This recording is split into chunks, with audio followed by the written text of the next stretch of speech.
My mother destroyed my college acceptance letters. Then she saw me accept a Nobel Prize on TV. My mother held the Stanford acceptance letter over the kitchen sink and flicked her lighter. The thick cream paper caught fire instantly, the embossed seal bubbling black. She didn't look at me, just watched it burn like junk mail, then turned on the faucet and washed the ashes down the drain. Then she grabbed the next envelope. MIT, same lighter, same sink, same dead expression. I'm Dr. Malika Reeves, and this is how my mother tried to destroy my future and accidentally created the scientist who'd prove her wrong on live television watched by 8 million people. She burned all 6 acceptance letters that Saturday morning.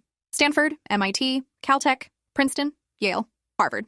Every single one offering full scholarships for biochemistry. She'd waited for me to come home from my library shift specifically so I could watch. She said college was a waste for girls like us, that I'd just get pregnant and drop out anyway, that she'd done fine without education and so would I. She worked 3 jobs cleaning houses while we lived on food bank donations and subsidized housing. Her version of fine and mine were very different universes. I tried to grab the Princeton letter. She shoved me into the counter hard enough that pain shot through my ribs. Then she burned it while I held my side trying to breathe. When all 6 were ash, she said I had 2 weeks to find a full-time job or get out. I was 18 now, legally an adult. She'd done her duty. I had $340 saved and no car. My phone was on her plan. Every document I needed was locked in her filing cabinet.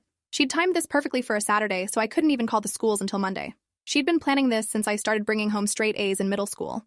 My success threatened whatever story she told herself about our lives. That night, I taught myself everything about replacing destroyed acceptance letters. Our spotty internet kept disconnecting, but I found enough. The schools had records of my acceptance, but without original letters containing scholarship codes and enrollment details, everything would be complicated. I'd need to contact each office individually, prove my identity, request replacements, all while my mother controlled my mail and phone access. The trap was elegant and thorough. Sunday morning, I walked 3 miles to the public library before it opened and waited on the steps. Dr. Patricia Morrison, the reference librarian who'd supervised my work shifts, found me there at 7 a.m. looking like I'd been crying all night. Because I had been. She asked what was wrong and I broke completely. Told her about the burned letters, the 2-week ultimatum, everything. She said 3 words. We fixed this. She drove me to her house and let me use her office to make calls. It was Sunday, so admissions offices were closed, but I left detailed voicemails at all 6 schools.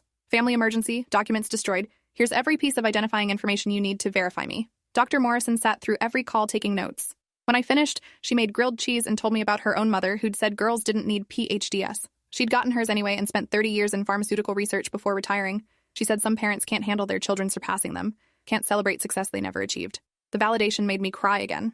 Monday morning I went to school, but my mind was gone. I'd left my phone at home because I didn't trust my mother not to check it. Dr. Morrison said she'd take messages if schools called the library. At lunch, I checked email on the school computer. Stanford had already responded. They confirmed my acceptance and would send replacement documentation to whatever address I provided.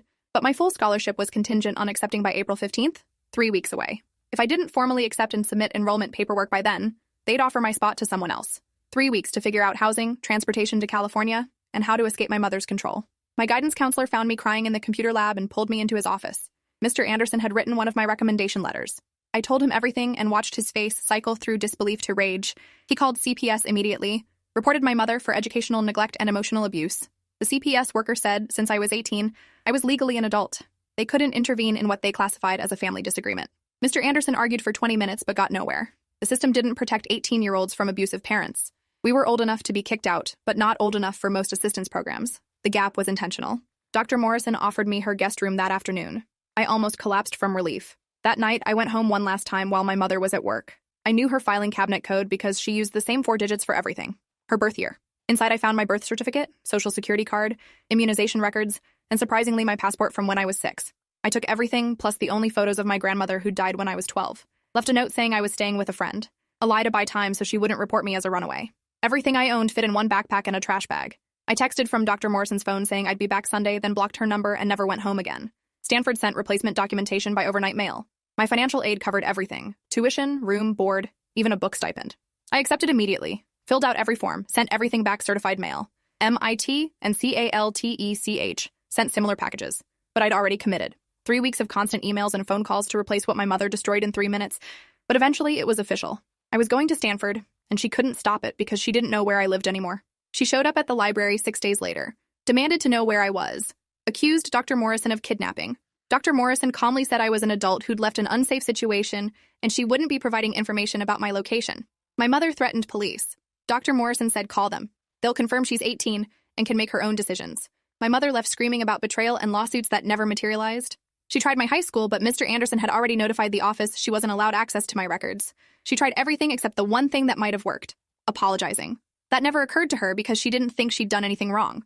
In her mind, she'd protected me from wasting time on impossible dreams. I graduated valedictorian in June with a 4.0 and perfect SATs. My mother didn't attend. Dr. Morrison did, along with Mr. Anderson and library staff who'd helped me. I gave my speech about overcoming obstacles and thanked my teachers without mentioning family once. The local newspaper ran a story about my Stanford scholarship. That's probably how my mother found out where I was going. She left 3 voicemails on Dr. Morrison's home phone over the summer. First one congratulated me sarcastically. Said I'd gotten what I wanted. Hoped I was happy throwing away family. Second was angrier. I'd abandoned her after everything she'd sacrificed. Third came in late July. Different tone. She'd been diagnosed with lupus. Needed help with medical bills. Family takes care of family. Dr. Morrison asked if I wanted to respond. I said no. She'd made her choices, and I'd made mine. I left for Stanford in August with $2,000 from library work and 1 suitcase. Dr. Morrison drove me to the airport and hugged me hard enough to restart the crying. She said she'd see me at graduation in 4 years. I believed her because she'd never lied to me. The flight to San Francisco was my first time on a plane since I was 6.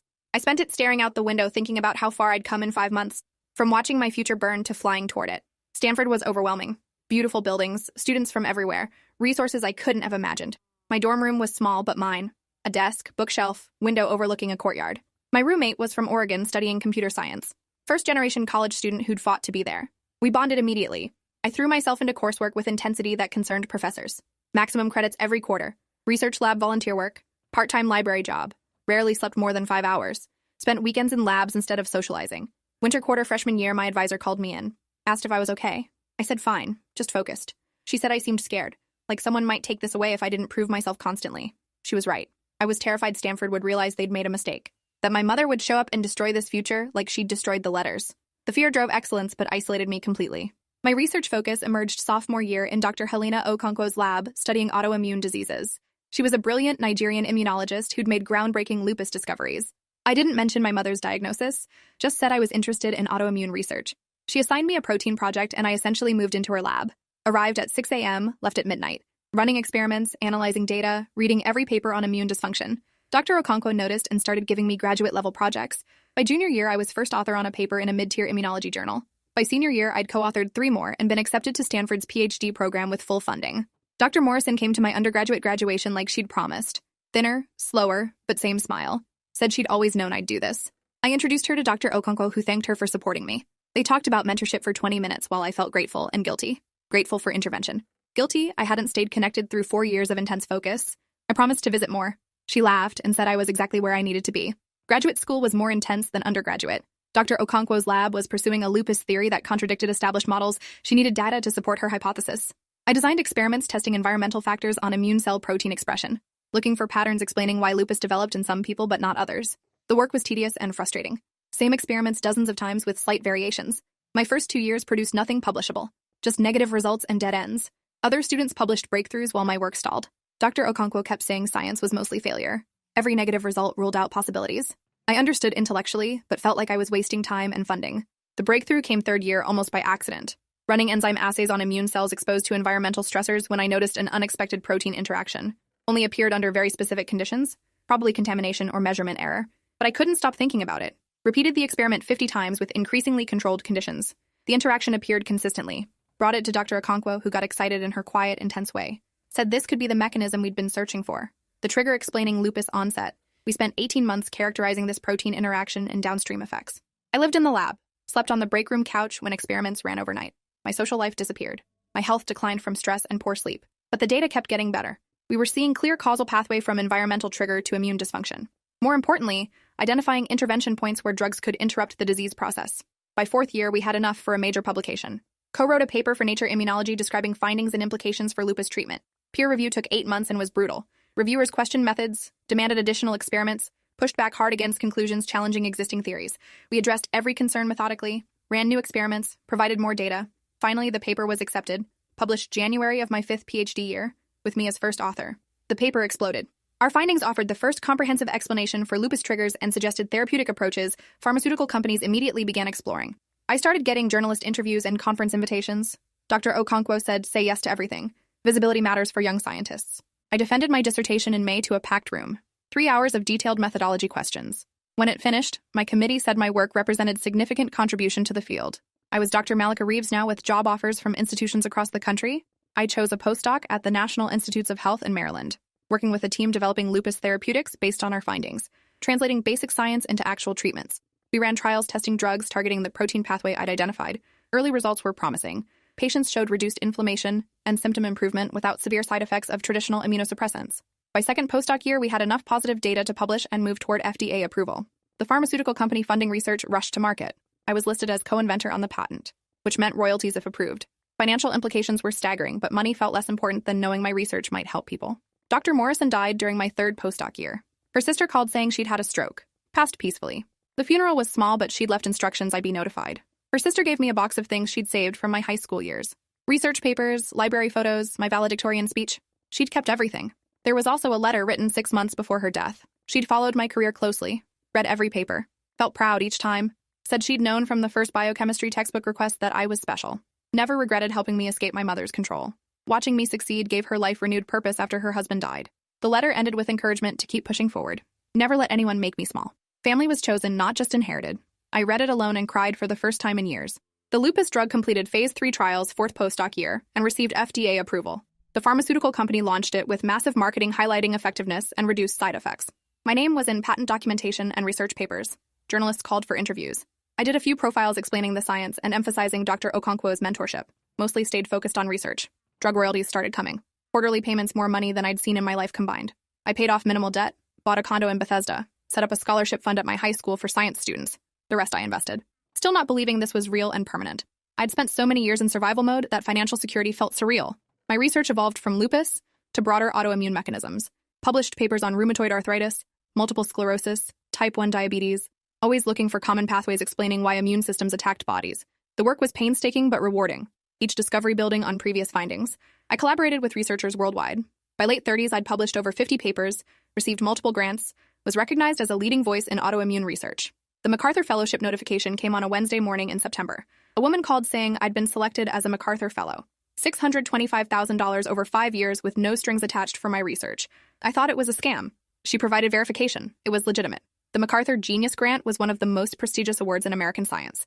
The news became public the next day. My phone rang constantly with congratulations and interviews. The attention was uncomfortable but validated years of work that often felt invisible. Then came the email that changed everything. Subject line: Nobel Prize nomination. I stared at it for 5 full minutes before opening. A colleague from the Karolinska Institute in Sweden writing to inform me I'd been nominated for the Nobel Prize in Physiology or Medicine. My work on autoimmune disease mechanisms had fundamentally changed how the medical community understood immune system dysfunction. The nomination itself was an honor. Actually, winning was statistically unlikely. Hundreds of scientists got nominated annually.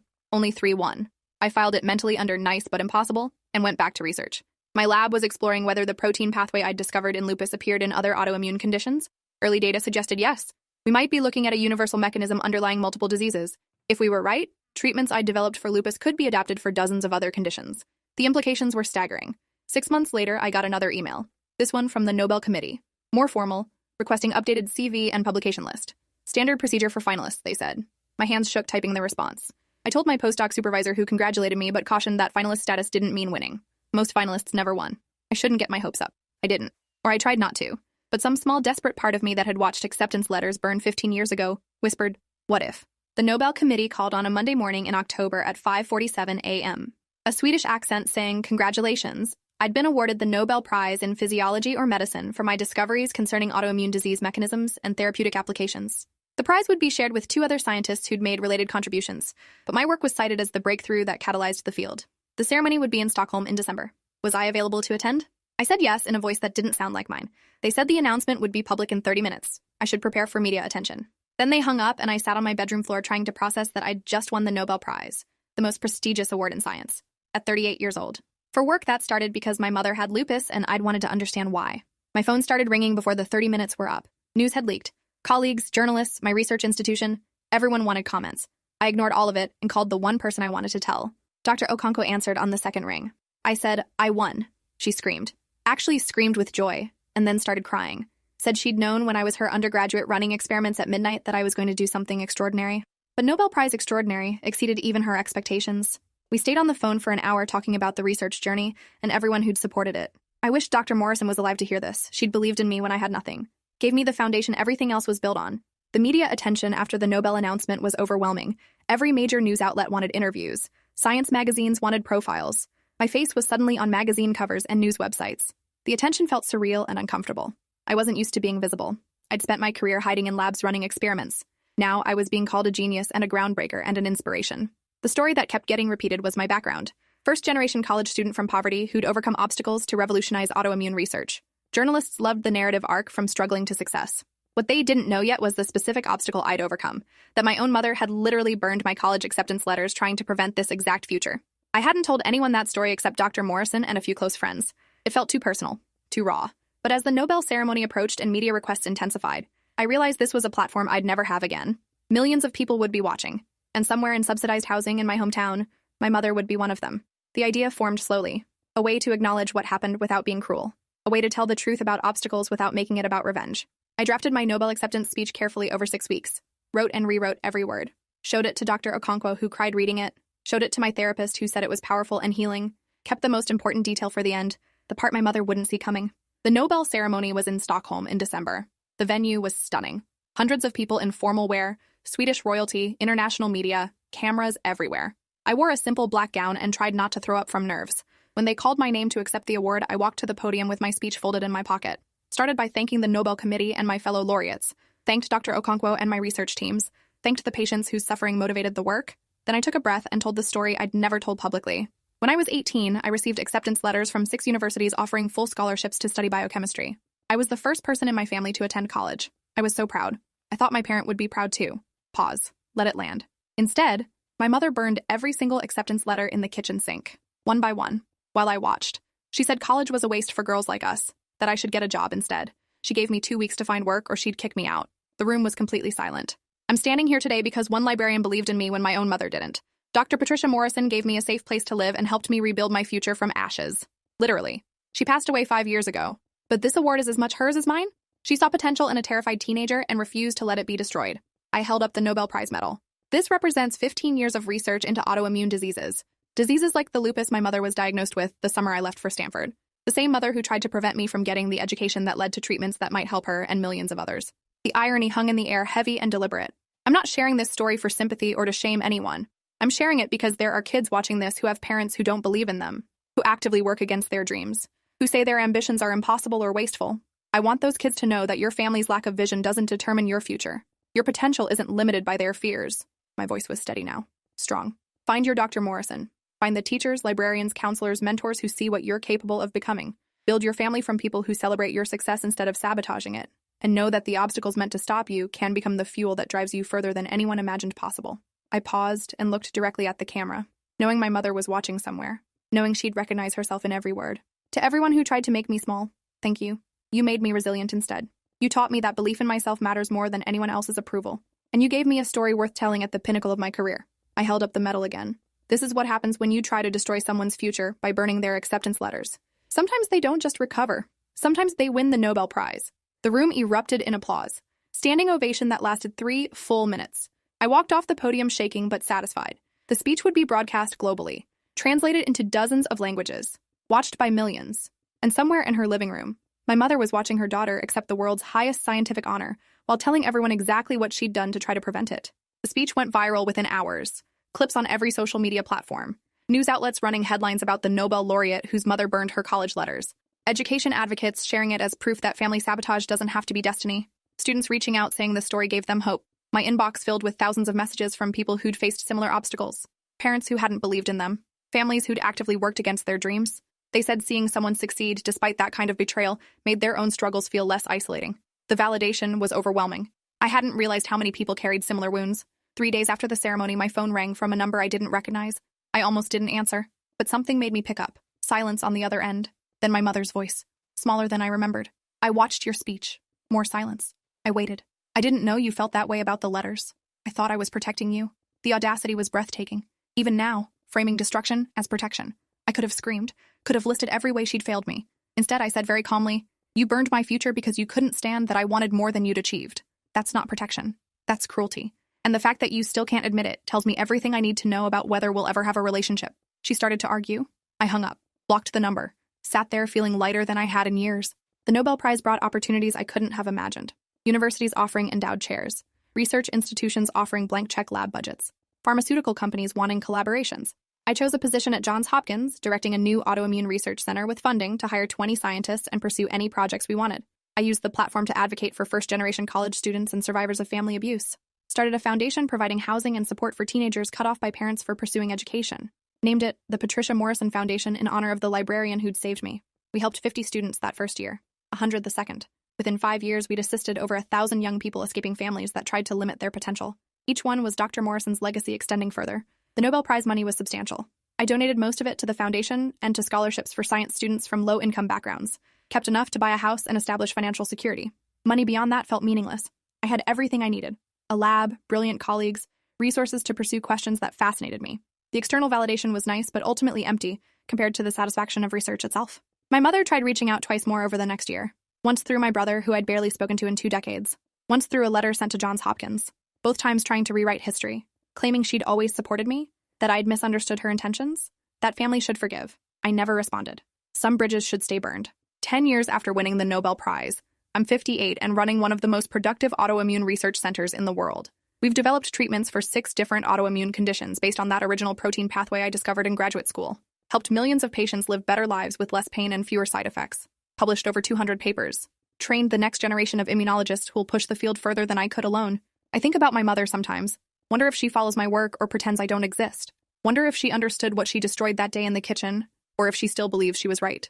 It doesn't matter anymore. She's a footnote in my origin story. The villain who accidentally created her own opposite by trying to limit me. The obstacle that taught me I didn't need her approval to succeed. I think about Dr. Morrison more often. Wish she'd lived to see the Nobel Prize and everything that came after. She'd saved my life with 3 words. We fix this. Refused to let someone else's cruelty be the end of my story. Showed me that family was people who showed up and believed in you, not just people who shared DNA. Her legacy lived in every student the foundation helped and every researcher I mentored. I think about the acceptance letters burning, how the flames had felt like the end of everything, how my mother had watched with that blank expression like she was taking out trash, how I'd stood there shaking, unable to process that my own parent wanted me to fail. The memory doesn't hurt anymore.